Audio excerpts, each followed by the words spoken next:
So KTR నేను చెప్పేది ఏంటంటే ఇంటర్సెప్షన్ అనేది అధికారులతోటి చేపించిన వాళ్ళే మీరనే సంగతి అందరికి తెలుసు. వాళ్ళ కన్ఫెషన్ స్టేట్మెంట్లలో కూడా చెప్పింది అదే. తప్పించుకునేటటువంటి ప్రయత్నాలు మీరు చేయకండి. కాకపోతే ఏంటంటే ఒక చట్టం ఏం చెప్తుందంటే ఫస్ట్ నేను ఒక విట్నెస్ లెక్కనే పిలుస్తుంది. విట్నెస్ లెక్క పిలుస్తుంది, విచారిస్తుంది. ఎందుకంటే గతంలో వీళ్ళ పేర్లు చెప్పిన వాళ్ళు ఉంటారు కదా. తర్వాత నీకు ఈ కేసు తోటి ఏం సంబంధము, మీకు ఎట్లా తెలుసు, ఈ యొక్క అవగాహన ఉందంటే నాకు ఏం తెలియదు అంటాడా, నాకు తెలుసా అని అంటాడా.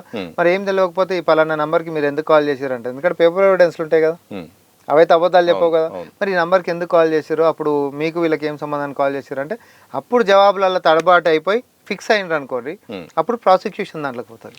నిన్న మాజీ మంత్రి హరీష్ రావు, నేడు కేటీఆర్, నెక్స్ట్ ఎవరు టార్గెట్? కేసీఆర్ నోటీసులు వచ్చే అవకాశం ఉందా, విచారించే అవకాశం ఉందా? 100% వస్తాడు ఆయన కూడా. నేను చెప్తున్నా మీ ఛానల్లో, ఎందుకు రావద్దు. చేపించిన ఈ రాష్ట్రంలో పెద్ద ఆయన అంటే ఎవరు, వాళ్ళ కన్ఫెషన్ స్టేట్మెంట్లు ఇచ్చిన పెద్ద ఆయన అనేది ఎవరు? బీఆర్ఎస్ పార్టీలో పెద్ద ఆయన కేసీఆర్ కదా. ఆయన కంటే పెద్ద ఆయన ఎవరైనా ఉంటే మరి చెప్పు, ఆయన ఉండొచ్చు.